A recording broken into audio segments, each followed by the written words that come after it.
Even if I'm leaving you at the door, even when I know that you're never lonely.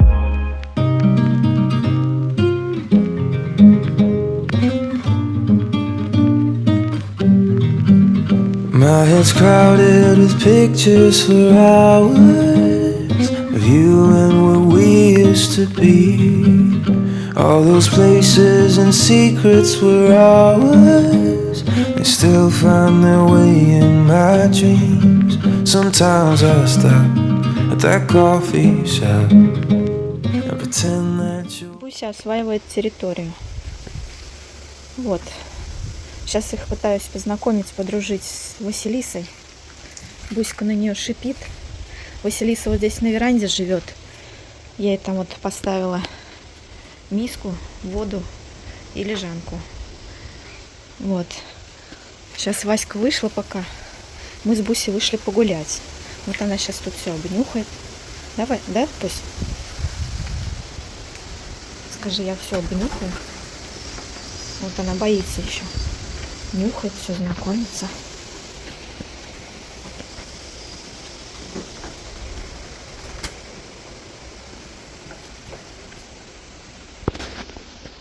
Обнюхивает ее лежанку.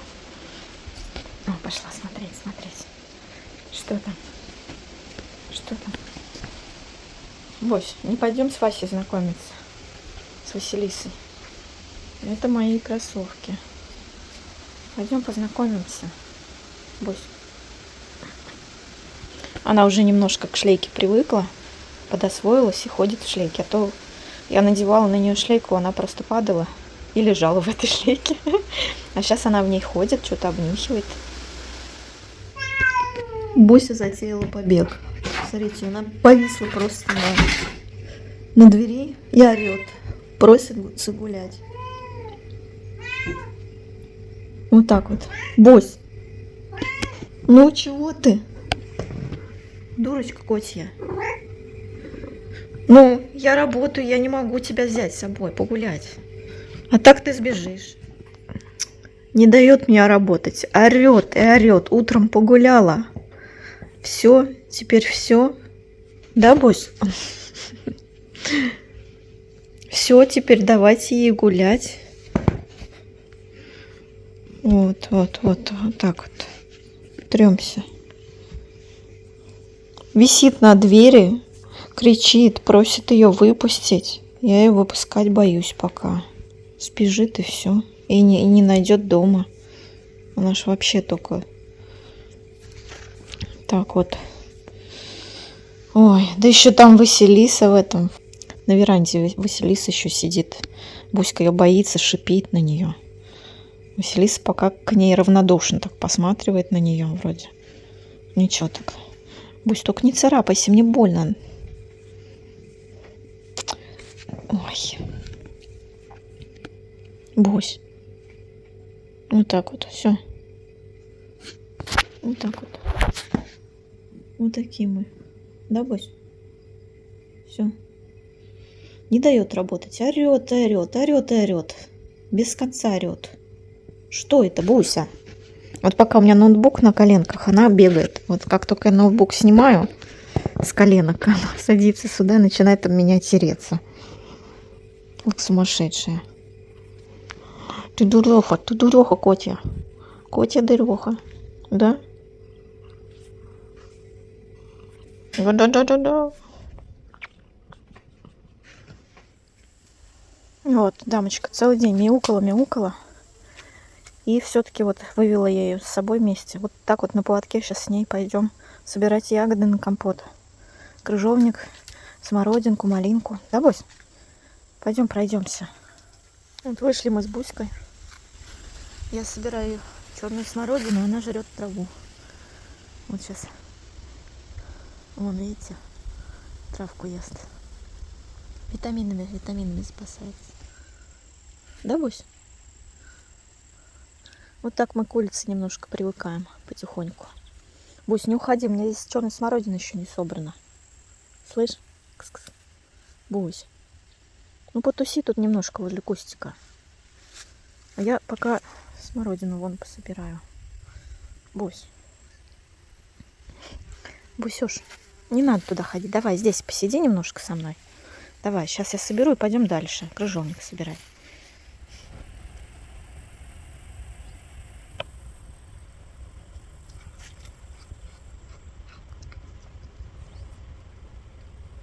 Вкусная трава, да? Свеженькая, скажи. Органик. Да, Бусь?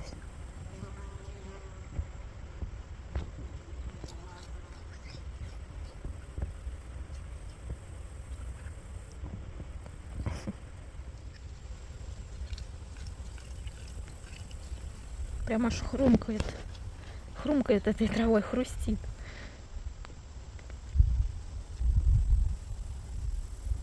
Дуреха.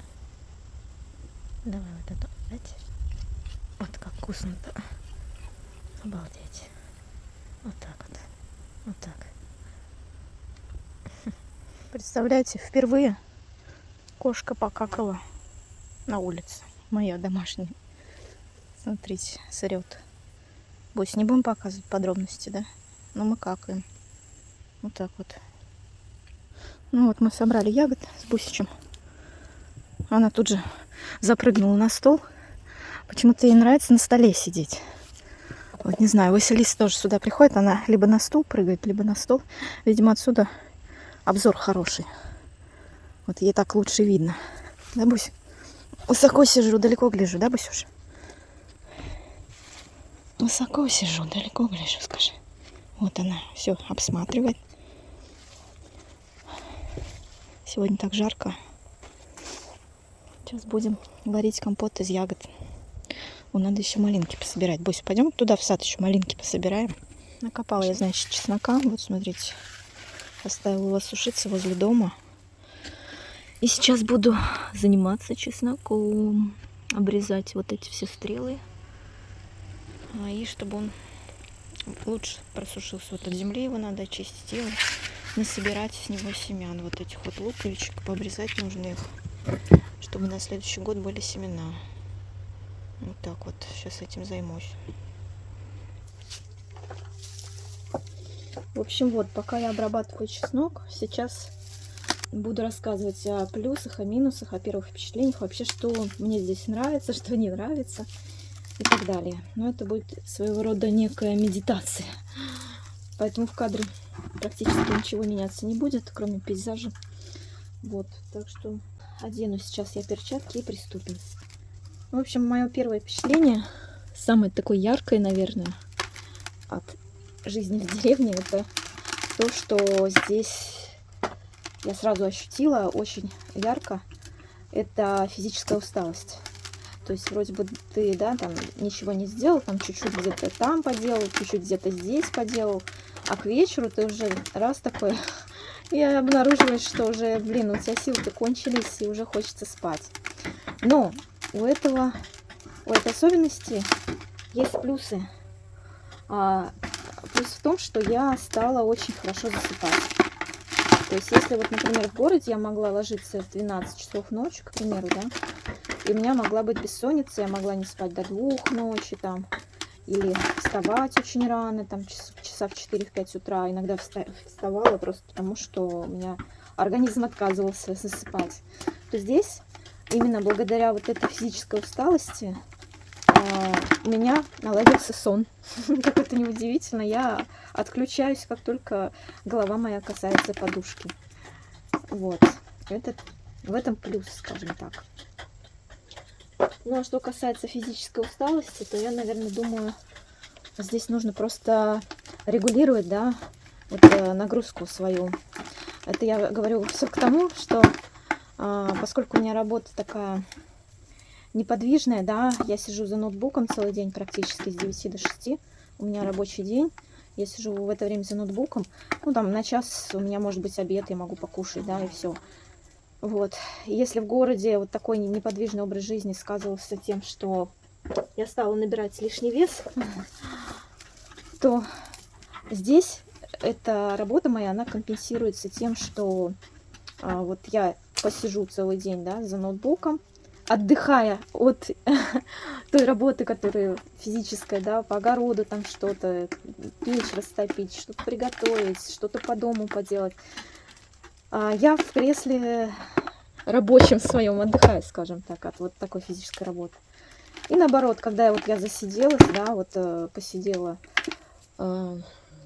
поработала, и вечером уже хочется подвигаться. И я иду вот в огород, иду траву косить, дрова пилить, что-то по огороду делать, что-то вот с овощами, вот сейчас с чесноком я вожусь, да. То есть здесь получается такая некая компенсация моему образу жизни, скажем так, да. Для тех, кто работает удаленно, это просто находка, я бы так сказала. Находка в плане компенсации неподвижного образа жизни. Вот. В этом тоже плюс. И вот сейчас я, можно сказать, перестраиваюсь, да, вот пока я перестраиваюсь, сколько я уже здесь полноценно живу, где-то недели 2 или 1,5 где-то, да.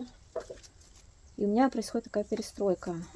То есть, ну, во-первых, переезд — это всегда стресс в любом случае. Не важно там, куда вы переезжаете, всегда это нужно затратить на это немало моральных сил, да, и физических.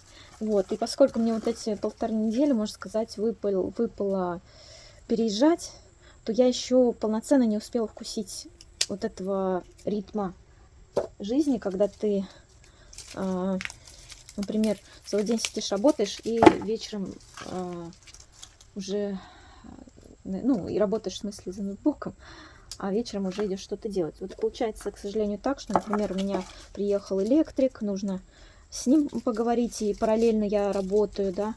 Потом приехал друг, помог мне там вещи перевезти, нужно как-то тоже с ним общаться, как-то ему там взаимодействовать с ним, тоже на него тратить энергию и параллельно работать за ноутбуком, сидеть, да. То есть это высасывает немало сил, потому что движуха вот такая, да. Но когда более-менее, я думаю, все устаканится, когда у меня будет более-менее что-то сделано по дому, мне не нужно будет ждать рабочих, мне не нужно будет отвлекаться на вот эту всю перестройку, то я думаю, я уже спокойнее себя буду чувствовать, не так буду сильно уставать, и уже найду какой-то свой ритм, и будет мне более комфортно, скажем так. Ну вот даже сейчас, вот смотрите, где-то уже, когда вот я во вторник приехала вечером, ну вот сюда домой, да, из города, мне нужно было в городе делать кое-какие дела, вот, и во вторник я приехала, вот тоже вот эти переезды, вот пока перетаскивание вещей тоже занимает очень много сил, отнимает очень много энергии. Вот. И вот здесь сейчас сколько уже? Сегодня получается четверг, да? Ну вот второй день я живу в таком режиме медитативном, скажем так, когда мне не нужно никуда ехать, не нужно никуда бежать, не нужно никого ждать, и можно отдыхать, можно сказать. Ну как отдыхать? Заниматься спокойно своими делами, не торопиться. Вот сегодня я поработала целый день, посидела за ноутом, вот сейчас занялась чесноком, пособирала ягодок, выгуляла Бусю после работы, да, вот на поводке я ее вожу. Более-менее какой-то ритм я вошла. Сегодня, кстати, я очень хорошо выспалась. Может быть, даже еще благодаря тому, что я вечером вчера натопила баню. И прям перед сном. И испекла картошечки параллельно сразу же тут же в печке буржуйки, которая в бане стоит. Вот. И мне так разморило, я так хорошо заснула, что сегодня спала аж до 8 часов утра. Только успела встать и подготовиться к рабочему дню, умыться, гонять в магазин за кофе и кошачьим кормом. И вот поработала, с удовольствием посидела сегодня в кресле рабочем, потому что, ну, отдохнула, можно сказать, как. Поработала интеллектуально, головой, отдохнула физически. Вот так вот. А вчера у меня был суматошный немножко день. Вчера отключили свет с самого утра, а я поставила стиральную машинку стирать. И тут отключает свет. У меня стиралка блокирует, ну вот, дверцу. И я даже не могу достать оттуда белье, чтобы его просушить, прополоскать. Вот. И заглядываю на сайт наших энергетиков, которые обеспечивают наше село электричеством. И они пишут, что ведутся какие-то ремонтные работы, аж до 8 вечера света не будет. Ну, слава богу, у меня все аккумуляторы были заряжены, то есть у ноутбука был заряжен аккумулятор, у телефонов были заряжены все, был powerbank, то есть в плане того, что я прям совсем осталась без электричества, ну, без энергии не было, да. Я еще посидела, полдня поработала, а потом вдруг, и даже тот интернет, который мобильный, да, с которого я раздавала, который я раздавала на свой ноутбук и работала, он тоже отрубился. Потом, как мне объяснили местные жители, что если здесь отключают свет, то свет, соответственно, отключается на той станции, которая, ну, вот на той антенне, которая раздает мобильный интернет у нас тут по области. Только он отключается не сразу, работает там какое-то время, там есть какой-то предохранитель, на какое-то время он еще работает. Его хватает там на сколько-то часов, и все, потом отрубается и даже мобильная связь. И мобильный интернет, соответственно. Вот. Я, конечно, тут испугалась. Плюс еще, оказывается, вот из минусов, да, рассказываю моим злопыхателям, моим этим хейтерам, которым, вот, как ты одна, там, как там много работы и так далее. Ну, в общем, рассказываю, в чем минус, если отключили свет. То есть, если отключили свет, то отключили и воду в том числе, потому что у нас водокачка работает тоже от электричества. Вот. И, соответственно, воды нету. А если нет скважины, то ее от слова совсем нет воды. Вот. Ну, благо у меня в бане там была вода в котле. И дома я воду в кувшине оставила. Ну, вот в кувшине держу. Фильтр у меня с кувшином стоит. Там попить, чтобы мне. То есть, ну, вот так вот. Я тут задумалась, что я не совсем автономна, скажем так. Я завишу от банально того, есть ли у меня электричество или нет у меня электричества в доме. Я задумалась, что, наверное, в будущий год я буду делать скважину с родниковой водой. Вот. И какой-нибудь генератор энергии куплю. Какой-нибудь на солнечных батареях, чтобы банально можно было, ну, что-то там подключить, подзарядить, если вдруг отрубят электрику, все, да. Вот. А по поводу интернета я прям задумалась. Наверное, может быть, портативный какой-нибудь усилитель или модем нужен, чтобы ловить сеть, которая не зависит от электричества тоже, опять же. В общем, я буду думать над этим, но на будущий год, когда я более-менее здесь все благоустрою. Ну, слава богу, свет вчера включили. Где-то уже 7:30 свет дали.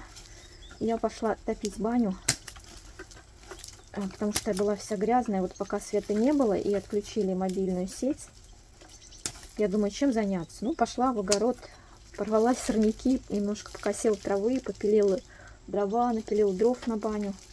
То есть, ну, без дела я не осталась, скажем так, да. И вот я когда себе картошку напекарила в бане, когда помылась, пришла домой, поужинала, уже чистенькая, легла в постельку, взяла ноутбук и спокойно доработала свою работу, которую не успела днем доработать, пока не было электричества. Вот. Так что в этом плане все нам во благо, скажем так. В любой ситуации всегда нужно уметь видеть плюсы. Вот. И благодаря такому восприятию жизни, мне кажется, легче живется. Так что вот такие дела. Ну, еще какие впечатления у меня от деревни, от села от этого. Сегодня я узнала, что когда ездила утром в магазин, я узнала, что, оказывается, у нас здесь нет почты. А я думала, что у нас есть почта, но мне сказали, что уже год как не возят почту. Ну, точнее, было здание почты, а сейчас оно в соседний, в районный центр эта почта переехала. Вот. Я думала, здесь почта есть. Ну, хорошо, что есть 2 магазина продуктовых. Это уже плюс, потому что не во всякой деревне такое. Вот. Меня это устраивает. Еще вчера разговаривала с соседями. Оказывается, на той улице, где я живу зимой. Зимуют только они, и я буду зимовать. А остальные все дачники у нас. Вот так вот. Такая история.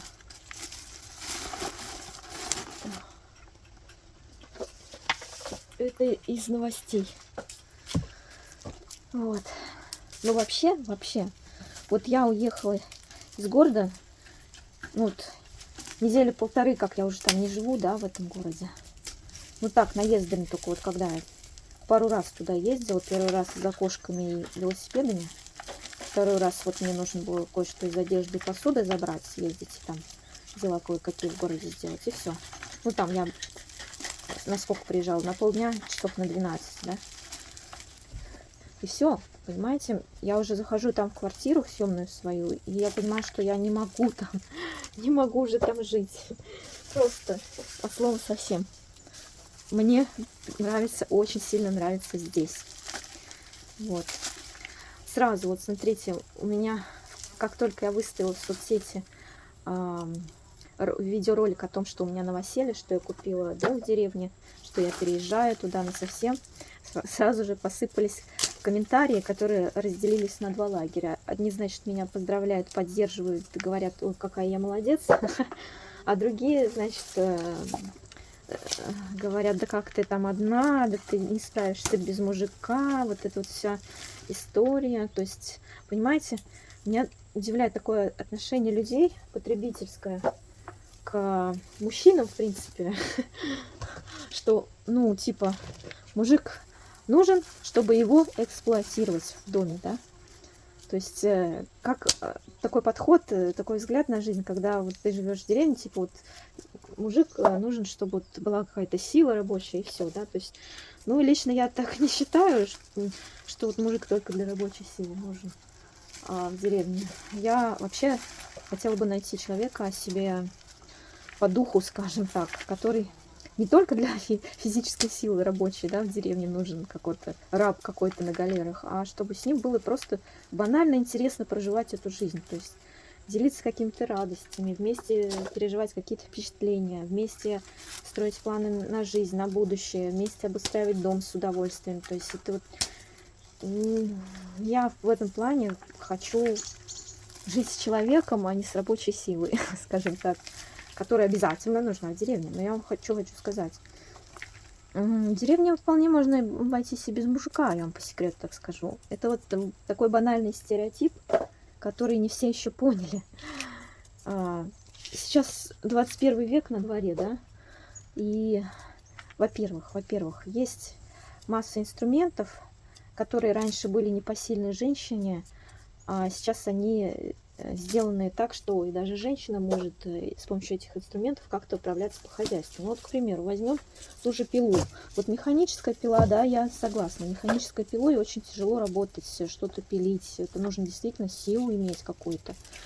Ну, камон, люди, я на Вайлдберрисе купила себе электрическую аккумуляторную пилу маленькую. И мне вполне хватает, чтобы справляться и пилить себе дрова. То есть, ну, нет такого, что я прям вот не справляюсь.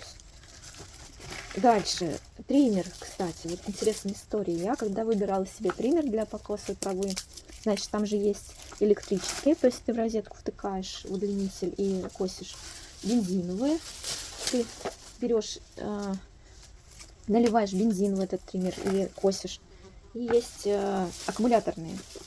И я просто для интереса приехала в Костараму и подержала в руках бензиновый триммер. Он оказался для меня слишком тяжелым, прям просто очень тяжелым. И я такая думаю, блин, ну я не смогу такой держать в руках. Мне уже тяжело его просто держать в руках, не говоря уж о том, что нужно делать с ним что-то, траву там косить или еще что-то. Вот. Я такая подумала, поразмышляла, посмотрела электрические. А электрические, которые от розетки работают, для меня это не вариант. Почему? Потому что у меня очень большой участок, и при всем желании ни один удлинитель мне не даст покосить там, где мне надо покосить. Да? И вот я нашла на Wildberries аккумуляторный триммер. Он маленький, легкий, компактный. Работает на аккумуляторах. 2 аккумулятора там в комплекте. Одним работаешь, второй на зарядке. Второй зарядился, работаешь тем, который зарядился, а этот опять ставишь на зарядку на смену. То есть, ну, электричества нет. Опять же, вот вчера не было электричества. У меня аккумулятор, я спокойно попилила. Попилила, говорю. Ну да, и дрова попилила на аккумуляторной пиле, и покосила триммером. Вот. Ну да, есть какая-то, я не спорю, физическая нагрузка, но не такая, что уж прям непосильная, что вот нам нужно обязательно мужика звать. Вот. Потом еще такой момент, сейчас еще возьму. Потом еще такой момент, вот шуруповерт, да, вот гениальная штука. Раньше нужно было отвертками выворачивать какую-нибудь твердую поверхность с усилием, вот эти вот саморезы, чтобы там привинтить полку, или дрель нужна была, чтобы там, ну, в общем, слушайте, шуруповерт — это гениальное изобретение человечества. Им может работать даже женщина, и ей это по силу. Вот. Уж я-то, у меня не очень так много сил, да, вот я себя сравниваю с другими девушками, например, которые более крупные, не такие миниатюрные, как я, у них-то всяко, по-любому, у них сил гораздо больше физических, а я вообще маленькая, и у меня не так много физических сил, как у других девчонок, но тем не менее я шуруповертом, электрической пилой и триммером вполне справляюсь. И мне для этого не нужен раб в виде мужика, скажем так, лишь бы был, да, мужик. И поэтому люди в основном это заложники каких-то стереотипов. Или вот, еще есть такой стереотип, что обязательно нужно батрачить. Если ты приехал в деревню, обязательно нужно что-то делать. Ну да, я не спорю, здесь очень много дел. Здесь нужно постоянно что-то делать. Здесь постоянно что-то происходит. Где-то что-то ломается, где-то нужно что-то поправить, где-то нужно убрать. Ну, то есть движуха такая, но она мне нравится, друзья. Я, наоборот, от нее балдею. Потому что я не сижу без дела дома в квартире, не отращиваю себе толстую жопу. Вот. Я, наоборот, рада и счастлива, что здесь я двигаюсь, делаю что-то для своего дома. Но это же счастье. Я не знаю, почему люди так воспринимают вот это вот.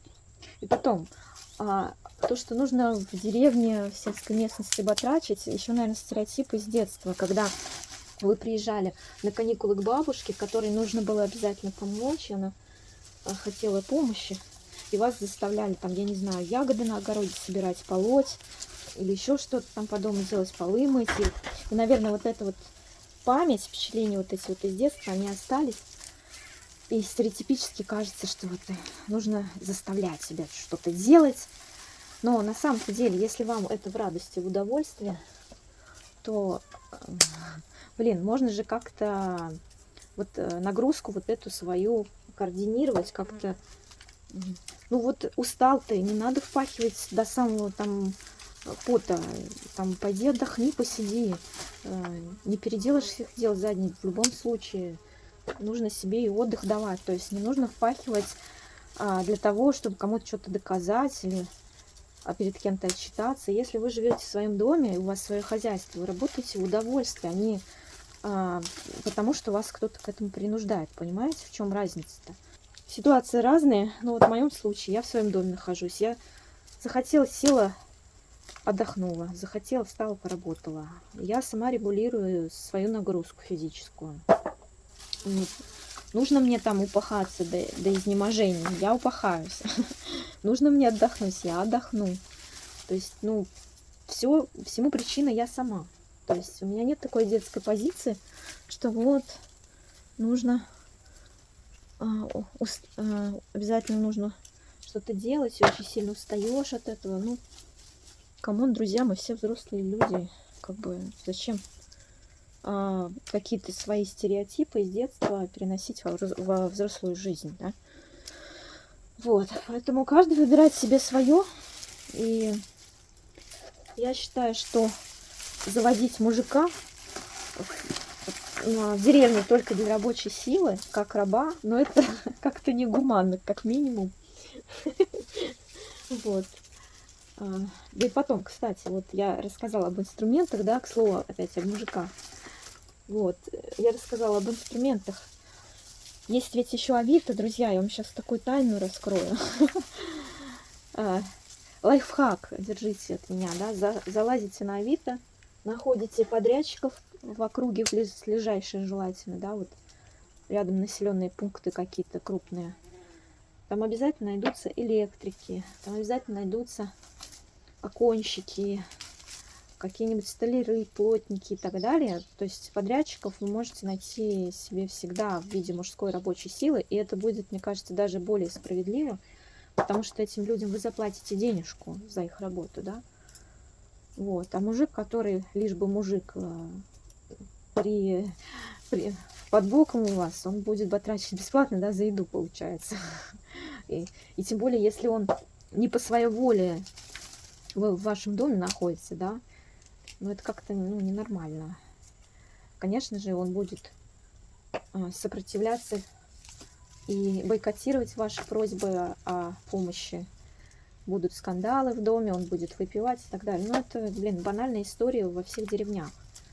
Такое-то потребительское отношение к человеку. Поэтому, если мужик и заведется в моем доме, то только потому, что он захочет такой образ жизни вести, как я, да, то есть если он разделит со мной мои ценности, мои желания, вот если ему тоже будет хотеться жить в сельской местности, если ему тоже хотеться будет иметь свой дом, не потому что я хочу этот дом, а потому что человек сам тоже мечтает жить, например, поближе к земле, на природе, дышать свежим чистым воздухом, сажать свой сад, ухаживать за своим домом, благоустраивать его.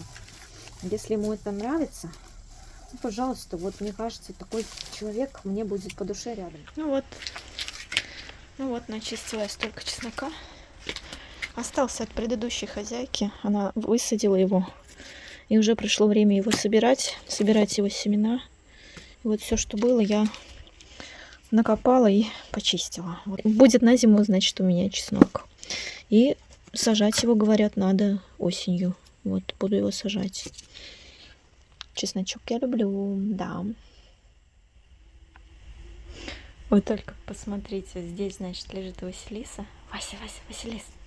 Красотка. А вон там в окне торчит Буся. Бусь. Она все следит за Василисой. И возмущенно такая. Меня, скажи, не пустили гулять.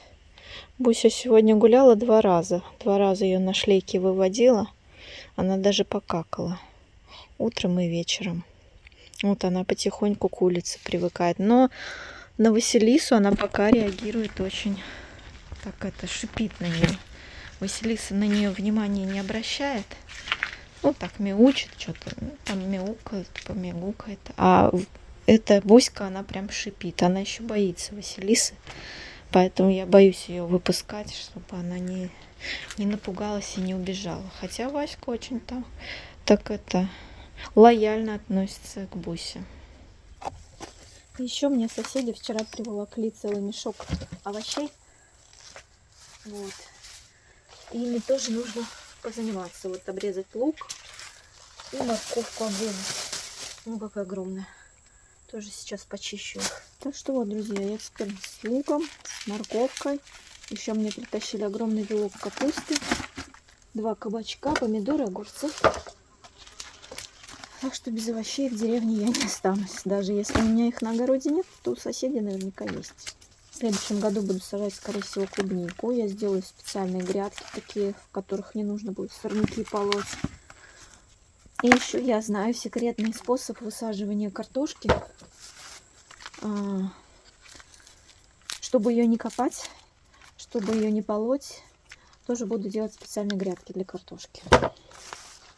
Надо подумать только, где я расположу эти грядки на будущий год. Купить лопату, потому что здесь у меня лопата уже сломалась. У нее такой черенок прогнивший. Буду покупать новую лопату, потому что пока я копала чеснок, черенок лопаты оказался подгнившим и треснул. Вот, поэтому в выходные съезжу в районный центр, там, где вся садовая техника, садовые инструменты, кое-что куплю. Не, ну вы только оцените размер моркови. Не знаю, видно на видео, понятно или нет, какая она огромная. Вот моя ладонь, а вот морковь. Офигеть.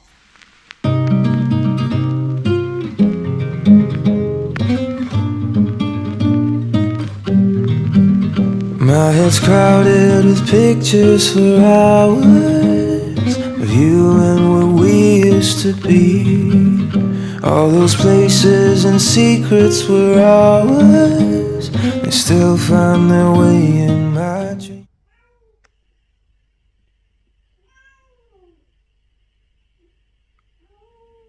Буся.